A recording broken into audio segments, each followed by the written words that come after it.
अवसर आया, लाडनू में भी ऐसा कार्यक्रम आयोजित किया गया था।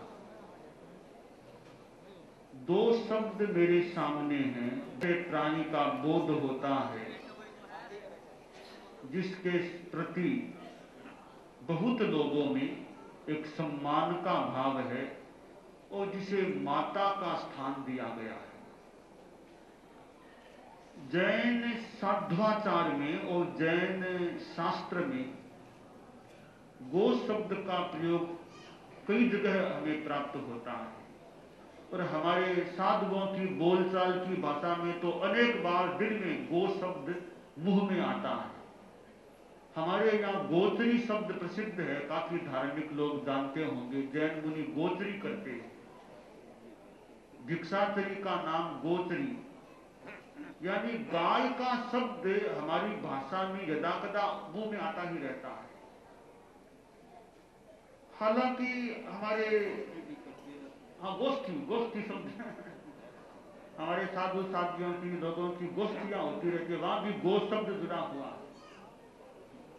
और हमारे जो माप में भी बड़े संस्कृत व्याकरण को देख लें, गोयुतम, गो शब्द का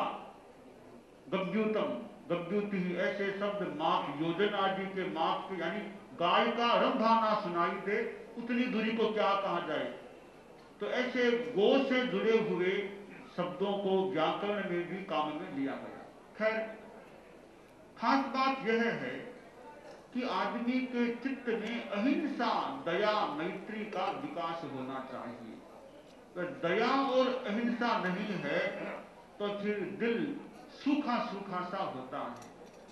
परम पूज्य गुरुदेव एक छोटी सी बात कभी कभी फरमाते हैं दया के संदर्भ में कि एक मिल मालिक का अकस्मात देहावसान हो गया तो कारखाने में जो ही सूचना आई, मैनेजर ने कहा आज अवकाश घोषित किया जा रहा है। अवकाश घोषित होने के बाद कर्मचारी अपने अपने घरों की ओर जाने लगे। 2-3 कर्मचारी साथ साथ जा रहे थे। एक ने पूछा क्या हुआ, अकस्मात डेथ कैसे हो गई? दूसरा बोला सुना तो यही है कि दिल का दौरा पड़ जाने से वह मर गया। तीसरा बोला दिल उसके था कहां जो दौरा पड़े, दिल उसके था ही नहीं। खैर एक व्यंग्य मान लें, दिल न केवल मालिक के लिए, दिल मजदूर के भी होना चाहिए। मजदूर भी पैसा तो पूरा ले, काम पूरा न करे तो वह भी मालिक के साथ एक मालिक के प्रति शोषण करता है। मालिक मजदूर से काम ले, मजदूर को पूरा वेतन न दे तो मजदूर के साथ मालिक शोषण करता है। कोई किसी का शोषण न करे और अहिंसा और मैत्री की भावना रखे। तो गाय एक बड़ा उपयोगी प्राणी है जिसका मूत्र भी कितना उपयोगी है। महाराष्ट्र का दर्शन करेगा, क्या दिक्कत? एक पहाड़ को पूर्व से देखो, पश्चिम से देखो, उत्तर से देखो, दक्षिण से देखो, अलग अलग दिखता है। दर्शन अलग अलग हो सकते हैं, जैन दर्शन, सनातन दर्शन, अद्वैत दर्शन, ये सब दर्शन कहलाते हैं। अलग अलग महापुरुषों ने अलग अलग स्थान में जब खड़े होकर देखा, संसार को देखा, परमात्मा को देखा, अलग अलग जैसा लगा। वो सब सत्य, आपस में विरोध रहना ऐसे कोई बात नहीं है। हम मानते हैं समन्वय है, एक सुंदर समन्वय है सब दर्शनों में, सब सिद्धांतों में एक बहुत अच्छा समन्वय है, ऐसे हमारी भावना है। तो इसलिए हम ऐसे मिल सकते हैं, मधुर भाव से बातचीत कर सकते हैं, मधुर गति से बातचीत कर सकते हैं।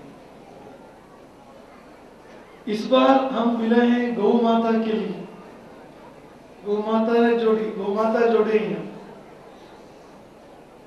क्योंकि हम सनातन हो या जैन हो, गौ माता में आस्था समान है। गौ हत्या हम कभी समर्थन नहीं करते, हम भी नहीं करते और जैन संप्रदाय में कभी नहीं करते।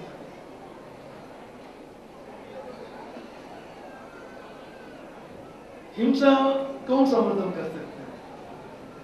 सिर्फ राक्षस समर्थन कर सकते हैं हिंसा को।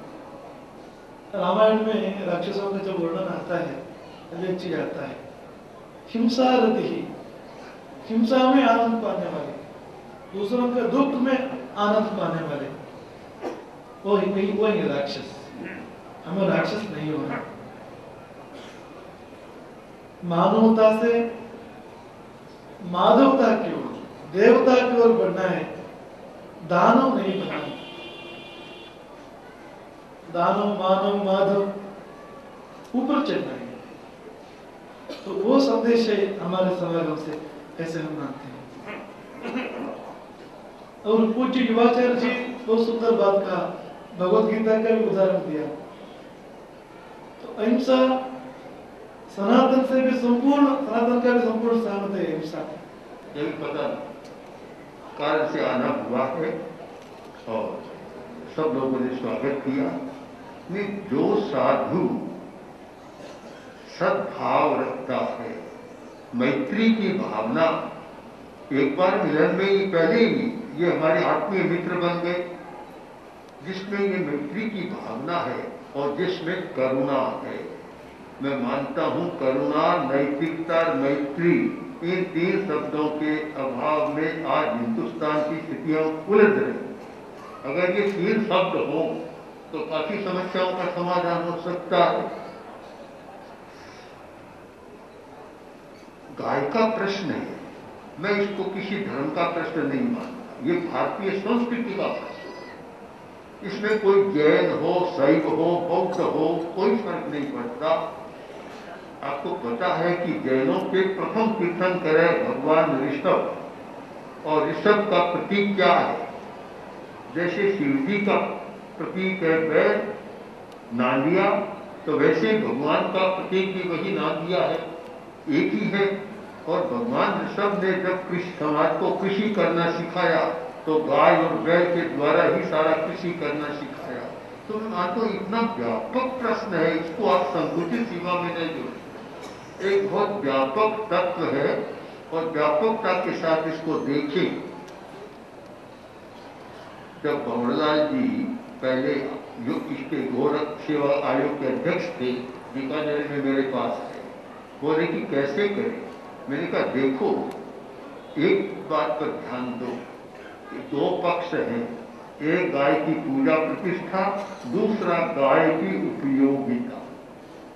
हम केवल पूजा करेंगे तो सीमित बात हो जाएगी। और वैज्ञानिक युग है, आज वैज्ञानिक ढंग से गाय की उपयोगिता प्रस्तुत करें तो हर आदमी सोचेगा। मैं देखता हूं कि अब वह काम भी हो रहा है। यात्रा में हम जब मुंबई में थे, राष्ट्रीय स्वयंसेवक संघ के प्रमुख सुदर्शन जी हमारे साथ 3 दिन रहे, और वहां जितना गो से उत्पाद होने वाला है, गोमूत्र से, गोबर से, लगभग 100 स्थानों के सारे कार्यकर्ता अपनी चीजें लेकर आए और सब सामग्री को हमने खूब ध्यान से देखा। अरक भी है, आंख की दवा भी है, कान की दवा भी है, मुंह की दवा है, हर दवा है। तो मैंने कहा यह सही रास्ता है। इस प्रकार अगर वैज्ञानिक स्तर पर गाय की उपयोगिता साबित करें तो काफी समस्या का समाधान हो सकता है। तो